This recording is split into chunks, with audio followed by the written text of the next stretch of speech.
A year after the fall of the Assad regime in Syria, the country is still struggling to recover from 14 years of civil war. The Druze community, in particular, is facing an uncertain future following renewed sectarian clashes in the southern region of Sweida.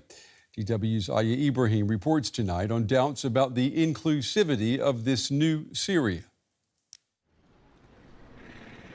This schoolyard is meant for lessons and laughter. Today, displaced Druze families use it to dry clothes and charge their phones. They shelter in the school's classrooms. At the entrance in a cramped security booth, Manel has lived with her husband for months. We had a beautiful life. At night, you could sit outside your door. People would pass by and greet you. If someone was sick, the neighbours came to help. We shared sadness and we shared happiness. We were content in our home. We never needed anything. Not this. No. Are we going to stay here? It cannot be.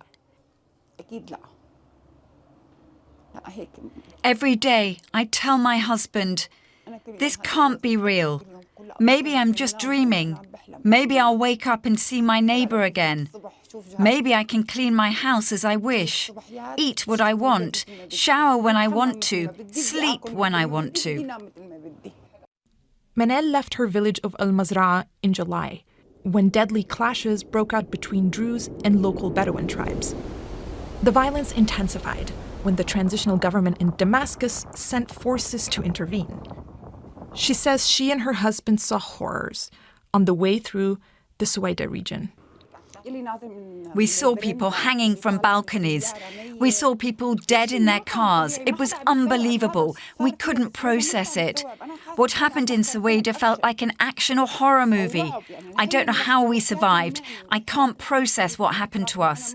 We left with nothing but the clothes on our backs. I left with one shoe on. We saw a tank crush a man and his children in their car. It drove right over them. If only there had been the internet, I would have recorded everything. But they cut off communications. We had no idea what was happening. All sides, especially those aligned with the government, have been accused of grave violations against civilians.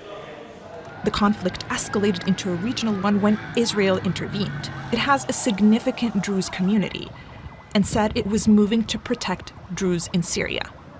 The Israeli army struck Syrian government military targets, including the defense ministry in Damascus. Since then, a fragile ceasefire has held, though violations continue. The events of the summer have left people in Sweida traumatized and divided over what happened. A region that long prided itself for its opposition to the Assad regime has been left reeling by the first year of what came after.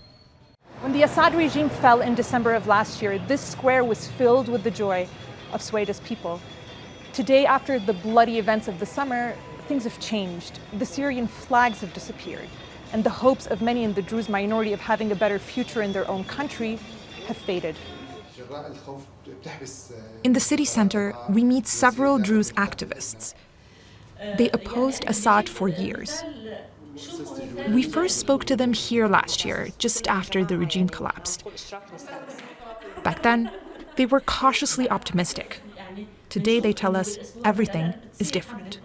The big hope we had for this year turned into utter disappointment, defeat, and feelings I cannot describe.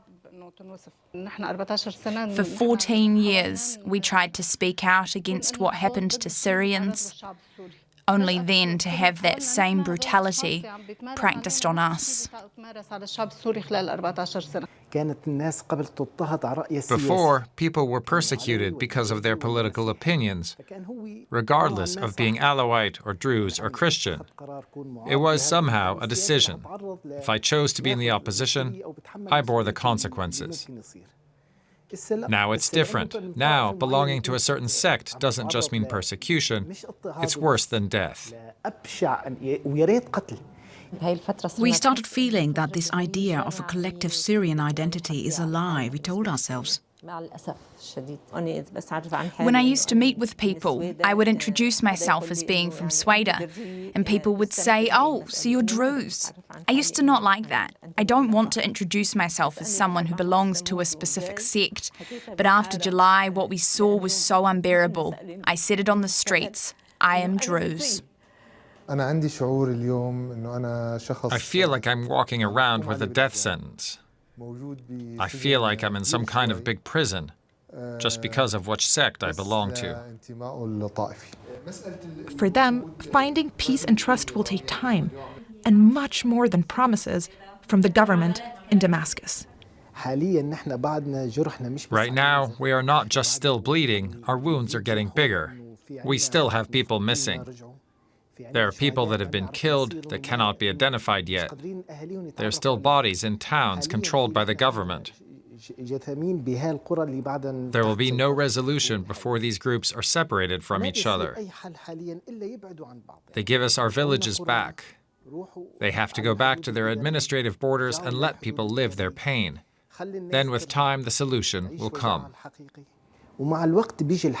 I don't see anyone representing Sweida in the current central government.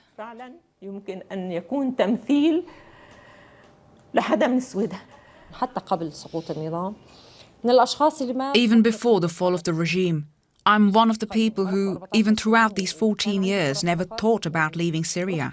I had opportunities to travel, but I always came back. But now, if you ask 90% of people in Sweida, they will say they want to leave Syria.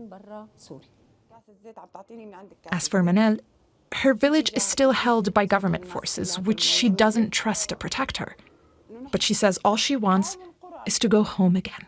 If there is even one ceiling left in my house, I will live under it. I want my safety, my security, my stability.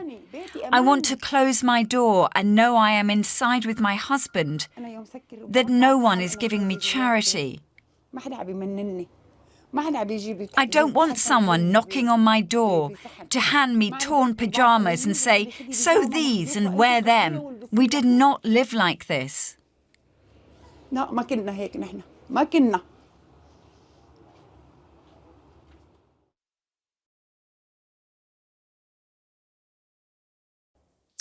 Joining me now is Sara Kayyali. She's a Syria analyst. She has worked with Human Rights Watch, documenting violations in the country before and after the fall of the Assad regime. Sara, it's good to have you with us.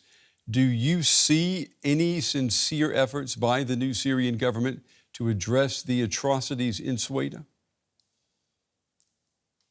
It's really, unfortunately, too early to tell. On the one hand, the Syrian transitional authorities have said that they are committed to accountability. They have commissioned an investigative commission, a fact-finding commission, to be able to investigate the events that happened in Sweida. They've allowed the UN Commission of Inquiry entry into Sweida, and these are all positive signs. However, what we know from what has happened in the coastal areas and what we know about the Syrian justice system as a whole leaves Human Rights Watch with significant concerns that their pursuit of accountability is genuine. For one, the Syrian justice system hasn't been reformed. It is not in line with international law or human rights law. The coastal killings investigation has shown us that they have not been very serious about investigating commanders or those at the highest levels for their responsibility in committing atrocities. Mm-hmm. Instead, they've maintained investigations at a lower level. And that for us is very concerning, because what we've seen in Sweida, we've seen in the coastal areas, and we're worried that there is a pattern there that the highest members of the transitional authority are responsible for and should at least be credibly investigated for. If you can't trust the established justice system in Syria at the moment to hold those responsible for Sweida's crimes accountable, would you say that an independent outside observing team is needed? And would that even be welcomed and allowed by the government? I think ideally, we would all be working towards a sustainable Syrian-owned and Syrian-led justice system, investigative system. Unfortunately, that's not the reality that we live in right now. Much more needs to be done for that to happen. And international monitors or international commissions can actually help close that gap by providing technical and financial expertise to Syrian authorities, but also by being present to be able to close the gap between members of society that do not quite trust the Syrian government yet. Mm-hmm. The images of what happened in Sweida this past July, I mean, they are horrific. And after the massacres that the Druze witnessed in Sweida, what would you say, what needs to happen for them to feel secure in this new Syria? I think we need genuine accountability. We need transparency with regards to what is happening right now on the ground. But what we also need is that any sort of transitional bodies and the way that the government is building itself be inclusive, be participatory, reflect the different segments of Syrian society. And we haven't seen that happen so far. And that's going to be critical to rebuilding Syrians' trusts in authority. Yeah, your trust is a big deal when it comes to serving justice. Syria analyst Sara Kayyali, we appreciate your time and your insights tonight, Sara. Thank you. Thank you very much. Zedoun Alzoubi is a governance and peace-building expert and head of the Lugarit Institute, advising on conflict resolution in Syria. A very warm welcome to DW. Thanks for joining us today. Thank you so much. After what the Druze community in Syria has endured in recent months, do you think that they will be able to find peace with this new government in Syria? Ultimately, yes, definitely, but it will take a long, long time. The horrors they have witnessed, the massacres they have endured, I think they were very, very, very horrible, and it's not easy to forget. It will take a long time.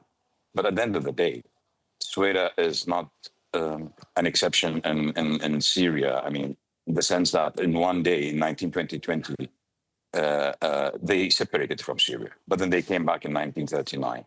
At the end of the day, Sweida belongs to Syria, and Syria has to find its way to heal the wounds of the people of Sweida. What has happened to them is unacceptable by any means.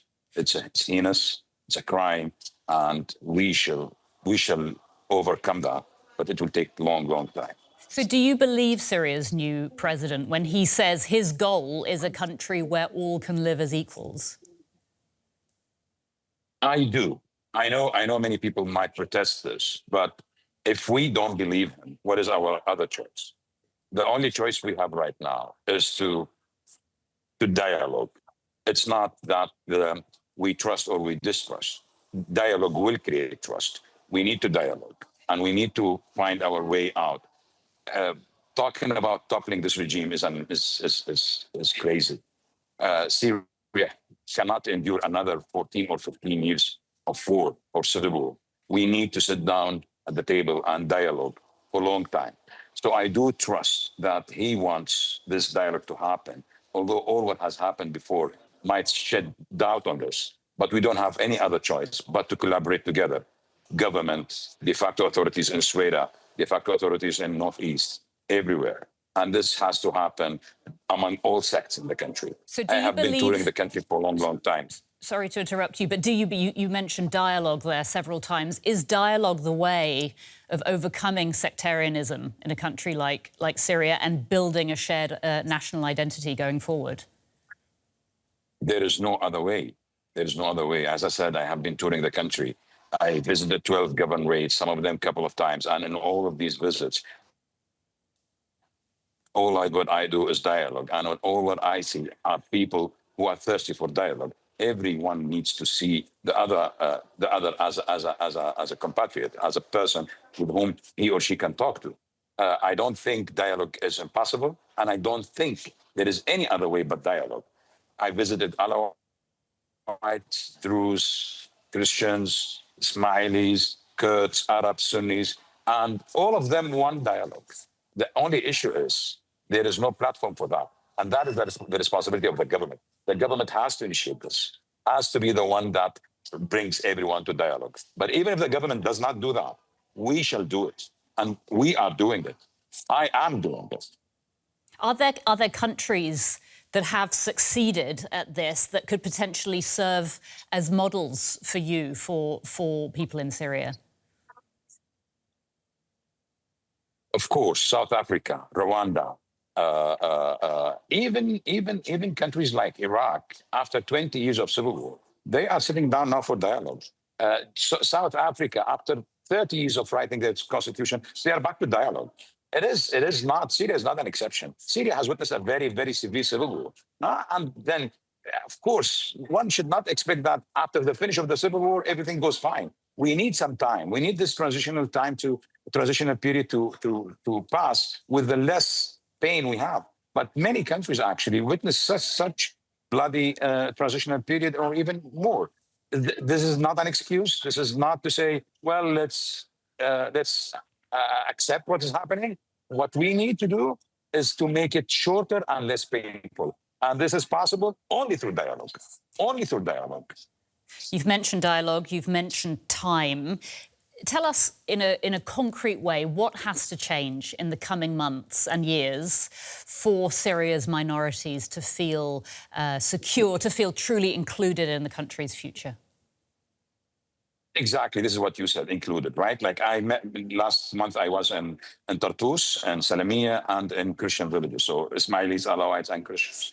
And they said, we are safe now, and we can see that the general security is behaving well, like a state with us. But we are not included in the decision-making. And this is why we don't feel safe for the future. So inclusion is the key word. So if dialogue is the first keyword, the second is inclusion. And you will not get to inclusion without dialogue. And this is the responsibility of everyone, but of course, the government number one. Peace-building expert Zedoun Alzoubi, thank you so much for your time today. It was great to have you on the programme. Thank you. Thank you for receiving us. Thank you. Thank you.